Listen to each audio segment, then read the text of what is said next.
podcast. Welcome to the Baptist Broadcast. I am your host, Joshua Summer. If you're watching here on YouTube, please click that subscribe button and the bell for continued notifications so that you can be updated whenever we produce and drop new content. This is the third take. It's the third take of this episode.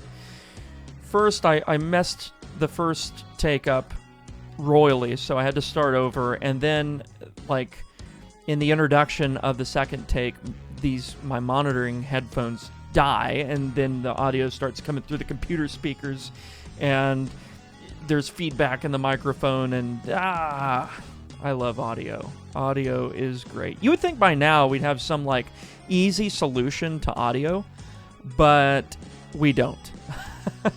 And I find this to be true across the board. You go into churches with AV, audio-visual systems. Ours, we have a very small one in comparison to most churches, but yet we still have our audio struggles, and it's almost a joke from Sunday to Sunday, Victory Baptist Church audio files.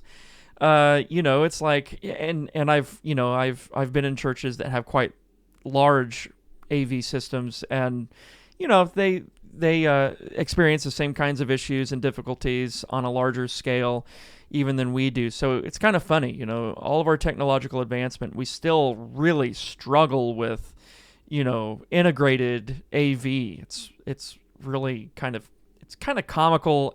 It's as comical as it is frustrating.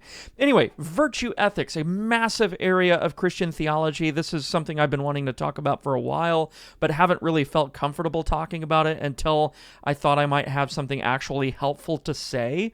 And I would by no means consider myself an expert when it comes to virtue ethics, but I think that I've come to a point where at least you be the judge of that, I might be able to say something helpful, even if it's not much.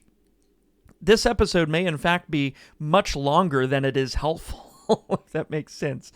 So, this is it's a big area of theology. It's particularly when you get into the historical side of things, because one of my struggles when it comes to, kind of like a neat consolidation and concise systematization of the virtues is that in the Reformed tradition, it's kind of difficult to find, and I'm convinced that that's because the virtue ethics, at least the virtues themselves, from the Middle Ages, or as they were systematized in the Middle Ages, were being assumed in the Reformed tradition, and so the Reformed tradition didn't really feel the need, whether you're talking about the Reformers or the post-Reform or Reformation Reformed, didn't really feel the need to systematize once more the virtues, since they had already been, magisterially systematized by Aristotle, but also systematized once again, kind of integrated more so within the Christian tradition in individuals like Thomas Aquinas. But even in the Middle Ages, contemporary to someone like Thomas, you don't find just systems of virtue ethics all over the place. And so you'll get this language both in the Reformed tradition and in the Middle Ages that make you think that virtues are a lot more than just human actions. Whereas today, we think about virtues as being reducible to a particular deed or a work, and we say that or this work is virtuous. And to us, that's what virtue is. Well, in the Middle Ages and in the Reformed period or the Reformation era and the post-Reformation, virtues were seen as something much more ontological and metaphysical, something real, and not just something that describes this or that moral deed. And so actually virtues in the Middle Ages and in the Reformed scholastics, for example, are really what account for human behavior. So they are principles of human acts, is what virtues are. And we don't really think about virtues that way anymore. And as a result, we have a hard time, I think, kind of thinking about the mechanics of our sanctification in particular. And that's another difference kind of between the medieval and the Reformation periods, is you're going to have a difference in terms of where the virtues are situated. So you're not going to really have disagreement about the virtues themselves or what the virtues are. You're going to have disagreement about where the virtues sit within the scheme of soteriology, for example. And so whereas the Reformed wouldn't see them as being really tied to justification being forensic, the virtues are more so seen within the project of sanctification. And so you're going to have differences like that. But my question is, and like my interest is, what are the virtues? And I think when you're asking the question, what are the virtues, you're really going to see a lot of continuity between the Reformation era and the medieval era that went before. And all the way back to Aristotle. You're not going to have a whole lot of disagreement as to what, like, for example, temperance is. Or you're not going to have disagreement as to what, even between the Middle Ages and the Reformation era, you're not going to have disagreement as to what faith as a human habit or virtue is. You're going to have various emphases that are different regarding the virtue of faith between the Middle Ages and the Reformation, but you're not going to have like substantial disagreement as to what faith is, sic et simpliciter, if that makes sense. And so, fascinating discussion. And again, my interest and really the subject matter of this episode is going to be, what are the virtues? And so what I would like to do is I'm gonna walk through some definitional material here. We're going to look at the kind of Greek lexical definition, which would be proper to Scripture, and then we'll look at kind of a historical definition that kind of just, I guess, aggregates or summarizes the biblical use of the term. And then there's some material that I'd like to share from John Calvin, and then I have a bunch of material from Reformed authors.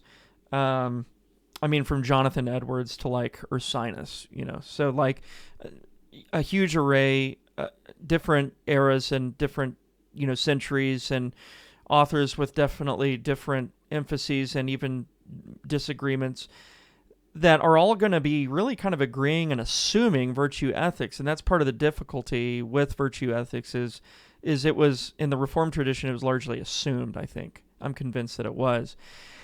And so sometimes you get this, and I'm not sure where I stand on this or whether I agree or disagree. But I'll go ahead and put the predicament to you so that you can think about it. You'll get language in Berkhoff and Bavinck that will, say that the Reformed, basically neglected the virtue ethics and neglected kind of the systematization of the virtue ethics of like Thomas Aquinas in order to talk about more legal obedience or adherence to God's moral law. That might be true. I'm not sure. I can't just get on board with that, because there's this other part of me as I read the literature that says, no, these guys were assuming what the medievals were saying. They're just not. They're not rebuilding the wheel, they're not re-chiseling the wheel, so to speak. They're just moving on, and they're building on what had already been laid. There's no need to rehash virtue ethics.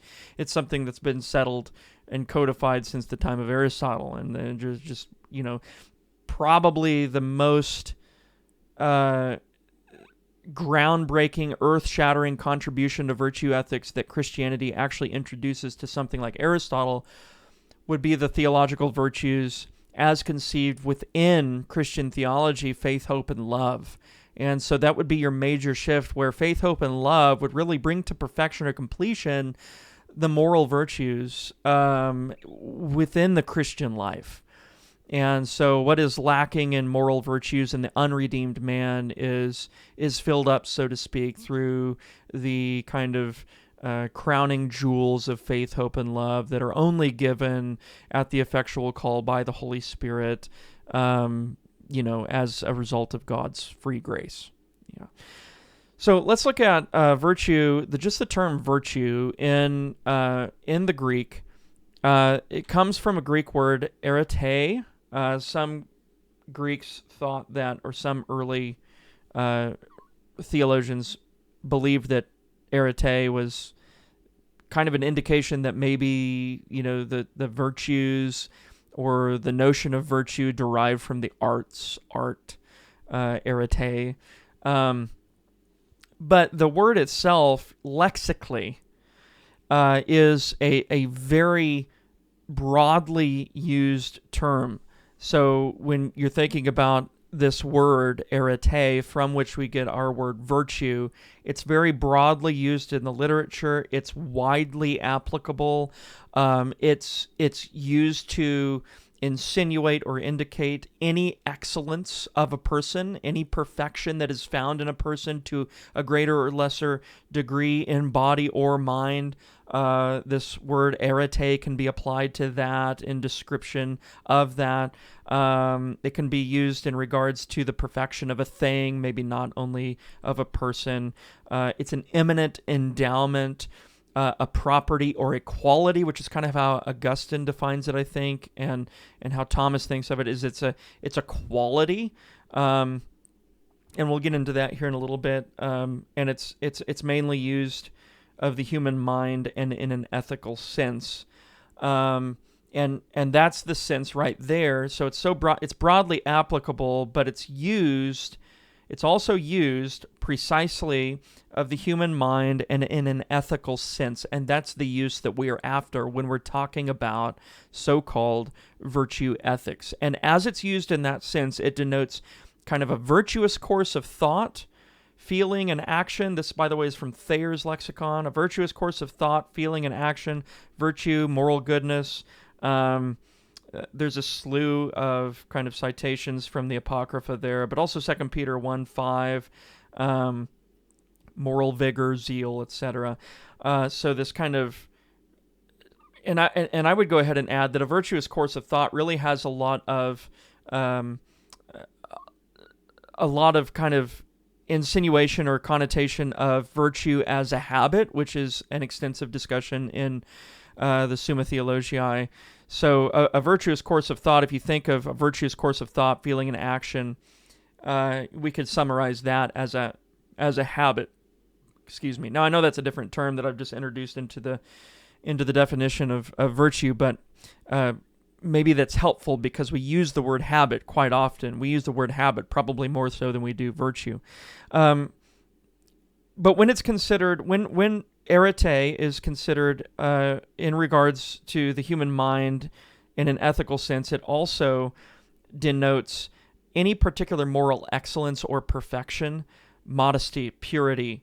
So when we're talking about the virtues, that's how we're using the term within kind of an understanding of virtue ethics. So when we're talking about the virtues, plural, we're talking about these moral perfections in man, and I would say that not moral just in the sense of deeds, but moral in the sense of disposition, passion, affection as well. Those things which undergird or explain why a man does what he does, right? Those would be the affections or the habits or the passions within man.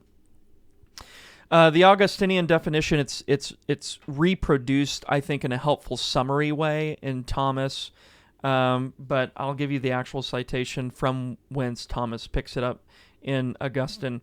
So Thomas summarizes the Augustinian definition as such: virtue is a good quality of the mind, by which we live righteously, of which no one can make bad use. So it's impossible to use a virtue for bad because it's the principle of action. So that's pretty interesting. Which God works in us without us. All right, so everybody accusing Thomas of semi-Pelagianism and stuff, it's always kind of comical to me because you always find this affinity in Thomas Aquinas for Augustine, and obviously the reception of the important parts of Augustine are found in the Summa Theologiae and the Summa Contra Gentiles, and you find language like this, that, like these virtues God works in us somehow without us. All right, that's true, I would say, for natural virtue as well as supernatural virtue, or the theological virtues, faith, hope, and love. We'll get there here in a moment. As far as where Thomas gets that from in Augustine, that's from De Libero Arbitrio 2:19, or to say that in English, on the free choice of the will. There's a handy copy of this digitized online by Cambridge University Press. Printed in 2010. You can find that on spot.colorado.edu/ little wavy sign. I don't know what that's called. It's like the little wavy version of the dash. PASNAU, PASNAU /4020 /Augustine.pdf. I'll put that link in the show notes so that you don't have to try and type in what I just said there. So anyway, we have a working definition of virtue. Virtue is a good quality of the mind by which we live righteously. So it's a subjective quality, though, and this is what really interests me, because, you know, when talking about human morality today, we reduce it down to things that we do, and then we just kind of get to choose subjectively whether or not that thing was good. So-and-so feeds a dog on the street, and we just say, that's good, and so that must be virtuous, and it is. All right, so don't hear me as saying that acts aren't virtuous at all, but what I am saying is to reduce morality to just outward human behavior truncates the human being, because no longer are you seeing morality as seated within the soul of man, but you're seeing morality as exclusively an outward or external shell, or an outward or an external operation, and that's really, in essence, that's a Pharisaical view of morality and obedience. And so I think to bring back in kind of a healthy, full-fledged, whether you want to go into the Middle Ages and try to see what they were doing, or try to find it all in the Reform period, it doesn't matter. I think what really matters here is that we recover or retrieve a kind of full-fledged or fuller orbed view of virtue and what it is. Because it's not reducible down to human acts. Do human acts follow from virtue? Yes, absolutely. But virtue is yet more fundamental than the acts themselves. In fact, virtues are what account for and give rise to human behavior. They are objective qualities of the mind or of the soul. So I think that's really important. Bringing this back to what I said earlier about the Reformation and the transition from the medieval period into the Reformation, there's a rich reception of medieval virtue ethics in the Reformation and the post-Reformation Reformed Orthodox. John Calvin, for example, after granting natural virtue in the heathen, by the way, so he's not saying there is no natural virtue. A lot of people think that Calvin will say, there's no good at all in the heathen. That's not reading Calvin in context. He will make sweeping statements like that, don't get me wrong, but Calvin's a lot more nuanced than that. And one of the things that he says here, and this is after granting natural virtue to the heathen, he shows that he sees the virtues in the heathen to be incomplete and useless when we're talking about our standing before God. He sees them to be useless in the heathen, nevertheless he grants them that they're there. They don't do anything to justify them. They don't do anything to earn any favor or merit any favor from God, yet the virtues are there, and Calvin openly grants that. But he ultimately sees a need for Christ for the perfection of those virtues, because he's assuming, like the Middle Ages, or the theologians of the Middle Ages did, that grace perfects nature. And so he says this: for though they are instruments of God to preserve human... He's talking about magistrates. For though they are instruments of God to preserve human society by justice, continence, friendship, temperance, fortitude, and prudence, yet they execute these good works of God in the worst manner, because they are kept from acting ill. So he's saying they are kept from acting ill. These virtues have some sort of a function or use within society. They're kept from acting ill, not by a sincere love of goodness. And that's the defect that Calvin sees in them. is that their passions are misdirected, while perhaps the acts that they exert are good and virtuous, yet their passions aren't there. They're misaligned, and so they do the good thing for the wrong reason. And so they don't act from a sincere love of goodness, but merely by ambition or self-love or some other sinister affection, he says. And again, on natural virtue, and by the way, that to give you a citation of that is from, well, I have this terrible edition from Kindle. I have a better edition obviously on my bookshelf, but also on Logos. There's a Kindle edition of the collection, the John Calvin collection, 12 Classic Works, Wax Keep Publishing. It's Kindle. This is location 14098 is where this was from. And it's an inexpensive version of Calvin that you can get from there. It includes the Institutes, but other works as well. You can get on Amazon. So that's handy. The only bad thing about it is I can't give you a real precise citation. The next part that I'm about to quote, I'll be able to give you a better one. So he says this, and he's saying this on natural virtue. He remarks, "In every age there have been persons who, guided by nature, have striven toward virtue throughout life. I have nothing to say against them, even if many lapses can be noted in their moral conduct. For they have, by the very zeal of their honesty, given proof that there was some purity in their nature. Although, in discussing merit of works, we shall deal more fully with what value such virtues have in God's sight," which he's going to say none. "We must nevertheless speak of it also at this point, inasmuch as it is necessary for the unfolding of the present argument." So again, Calvin is very nuanced and perhaps imprecise in some of his discussion concerning the virtues. Because on one hand, he's saying, well, they're completely useless and they're not true, and he's got some strong language that he marshals against virtues in the heathen. But then also he says things like this. And this comes from Institutes of the Christian Religion, the Battles Edition, Volume 1, 292, page 292.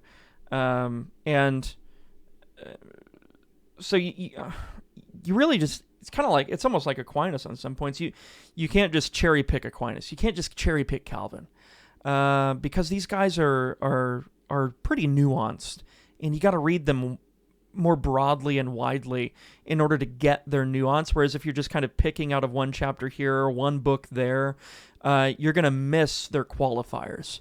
And I'm convinced that's what happens on Twitter all the time. People quoting other people out of context, and as a result, they make them say something they weren't really saying, or at least they present incomplete information. So anyway, the virtues themselves were received into the Reformation, even in someone like Calvin. Now, their relationship, to something like justification is, of course, a point or a crux of disagreement, where, Calvin's going to say, obviously, the virtues make no difference in relation to a man's right standing before God. There's nothing that a man can do. He's following Luther, right? There's nothing a man can do to justify himself before God. He needs the righteousness of Christ and the forgiveness of sins, which is true. And so Calvin will locate the virtues within Christian sanctification, and he's going to see them as largely only being useful and within a redemptive context, only within that kind of area of theology, which would be soteriology, but sanctification more precisely, not justification. Now, let me just run you guys through. I'm going to give a taxonomy of the virtues here in a minute, but I would just like to run you guys through all the places where you find the technical use of one of the three kinds or categories of virtue. They're basically, let's say there are four categories of virtues. You have the cardinal virtues, the moral virtues. Those are overlapping, by the way. Then you have the intellectual virtues, and then the theological virtues. So 4 total categories for the virtues, and you find one or more of those technical kind of terms to indicate the virtues in plenty of Protestants. For example, Thomas Brooks hope is the theological virtue that none can give but God. And he's siding there with Thomas Aquinas, who said that the theological virtues do not come apart from the grace of God. God gives them to you in the effectual call, essentially, in his work within you. He gives you the theological virtues, faith, hope, and love. And Brooks is saying, he's repeating that same point. Nobody but God can give these. These aren't seeded in nature and able to be nourished by natural, means or anything like that. These faith, hope, and love is given only by God. He talks about, that is Ursinus. Ursinus talks about the principal virtues or the cardinal virtues. Berkhoff gives a decent characterization of moral versus theological virtues in Middle Ages. That's in his systematic theology. When it comes to moral virtue, operative and passive, you have Jonathan Edwards, Benjamin Keach, Matthew Henry, Charles Hodge, Ursinus, George Swinnock, Thomas Hall, another Puritan, Ezekiel Hopkins, another Puritan. On the mean of virtue, the mean that virtue maintains, so the mean is that which lies between the extremes, which virtue maintains.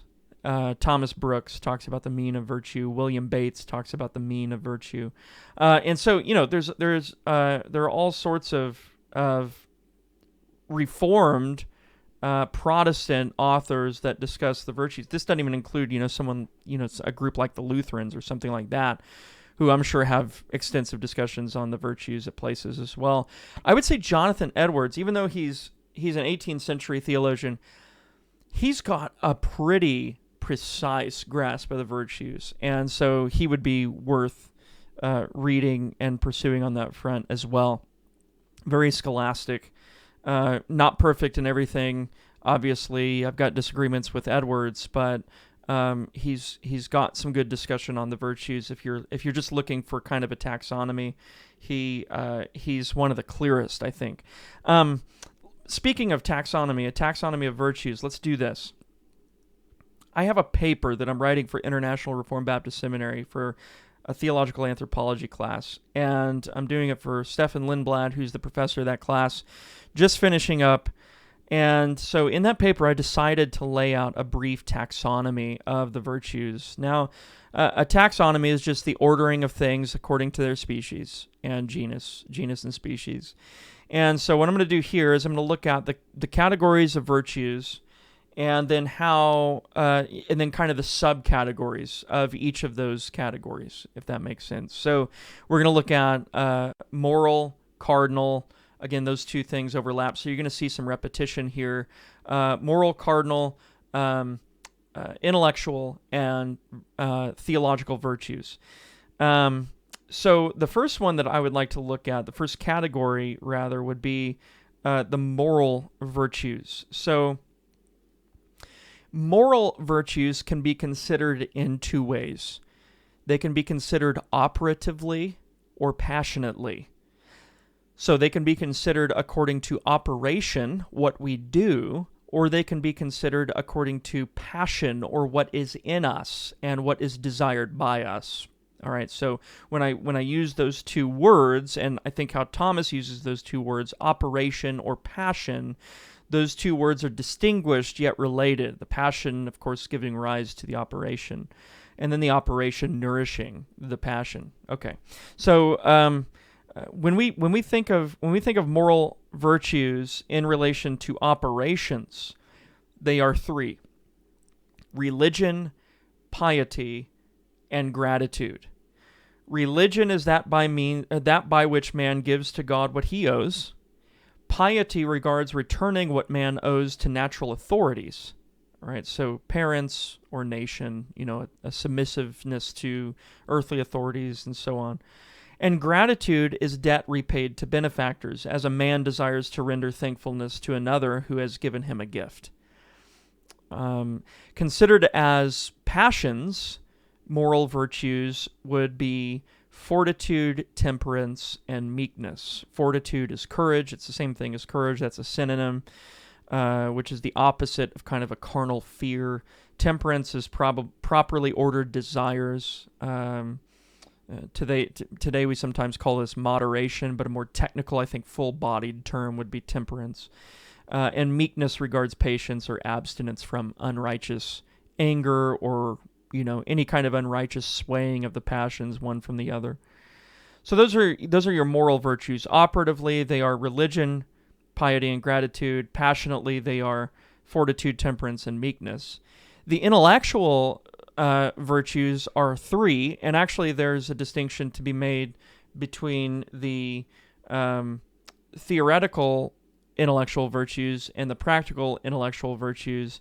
But I have here the theoretical intellectual virtues, which would be wisdom, science, and understanding. All right, so intellectual virtues, wisdom, science, and understanding. And then we have the other two categories of virtue, cardinal virtues and theological virtues. Again, cardinal virtues are, it's interesting when you get to the kind of the flow of discussion of the virtues in someone like Thomas, because cardinal virtues don't come first. Moral and intellectual virtues come first. Yet cardinal virtues are considered to be the principal virtues, those which are kind of requisites to all the rest. And so that's why they're called cardinal. They're of a higher priority or perhaps of a more fundamental nature than the rest. So, Ursinus calls them principal virtues, and so does Thomas. So, cardinal or principal virtues, and you're going to notice some overlap here with moral virtues, are temperance, justice, or righteousness, prudence, and fortitude. So there are four cardinal virtues: temperance, justice, prudence, and fortitude. All right, so, and by the way, if I didn't mention it already, and I don't think I did, there are either natural virtues or supernatural virtues, and everything we've discussed so far are natural virtues. So these are virtues that are found in nature.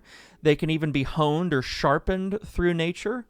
They can be found in the natural, unregenerate man to one extent or another. Of course, they're always going to be imperfect, yet they are there. So temperance, justice, prudence, and fortitude can be found in a Stoic philosopher who rejects Christ, for example, yet to an imperfect degree, and of course not brought to completion by the theological virtues. So everything I've said so far are natural virtues. That's cardinal, moral, and intellectual virtues. Those are all natural virtues. They can be found throughout the course of nature. So, again, temperance, justice, or righteousness, prudence, and fortitude. Those are cardinal virtues. Thomas says, those virtues which imply rectitude of the appetite are called principal virtues. Consequently, those virtues which are called principal or cardinal are fittingly placed among the moral virtues. So he's observing there the overlap, obviously, between cardinal virtues and moral virtues. Though moral virtues may work out more so, and they may branch off more so than cardinal virtues do, cardinal being the most fundamental, yet they can be considered moral. All right, cardinal virtues are still yet considered moral. And then there's the theological virtues. And, really someone like Calvin and moving on up through the Reformation and the post-Reformation Puritans, theological virtue, all the other, even the natural virtues, are going to be incomplete and detestable before God apart from the theological virtues, which sort of improve or perfect the natural virtues in man. So all that the natural virtues are going to be imperfectly realized in the natural man, and it's going to require faith, hope, and love to bring those, to elevate those natural virtues, because grace perfects nature. So theological virtues are faith, hope, and love, and it's only through faith, hope, and love that the natural virtues, something like justice, temperance, prudence, fortitude, and so on, or the intellectual virtues, understanding. I believe that I may understand, Anselm says. So the reason for that is because the theological virtues are what bring the intellectual, moral, and cardinal virtues to their fullness. So faith, hope, and love. In 1 Thessalonians 5:8, Paul writes, "But let us who are of the day be sober, putting on the breastplate of faith and love, and as a helmet of hope, the hope of salvation." Then places like 1 Corinthians 13:13, "And now abide faith, hope, love, these three, but the greatest of these is love." So these are these are the theological virtues. Now, the reason they're called theological virtues, and this goes for Thomas as well as the Reformed, is this, and this is part of the great deal of continuity that you're going to find between someone like Aquinas and a Reformed scholastic, is going to be in the fact that theological virtues are seen as infused virtues. All right, these are virtues that do not exist apart from an operation of the Holy Spirit. There's no way to find these virtues in nature. You're not born with them. You are not able to improve them because you don't have them naturally. The only way the theological virtues come to be found within any given person is if God gives them to that person through grace. Grace which is given by the Holy Spirit of God. And as the Reformed would say, this happens at the effectual call. Not the general call where the gospel is preached to all people, but the effectual call where God, according to the decree of election, in his kindness and mercy, is pleased to call effectually by his word and spirit sinners to himself through the blood and righteousness of Jesus Christ. And at that moment, he engenders them with faith, hope, and love. And then, of course, the remainder of the Christian life is sanctification, right? So sanctification wrought by the Holy Spirit of God, and everyone's different and progresses at different rates and stages and so on. But faith, hope, and love are only improved within the context of sanctification, following our justification. So we don't have faith, hope, and love as requisites to our justification. We have faith, hope, and love as a result of our justification. And then in sanctification is where we nourish and grow these theological virtues by walking in the means God has given us to do so. And those would be called the means of grace. I would also note this, and some more research could go into this as well, the extent to which the Reformed end up calling the theological virtues graces. So a lot of times you're going to read the Reformed, and you'll hear them talk about graces. And when they talk about graces and when they describe what that is, usually they're describing things that have to do with the theological virtues.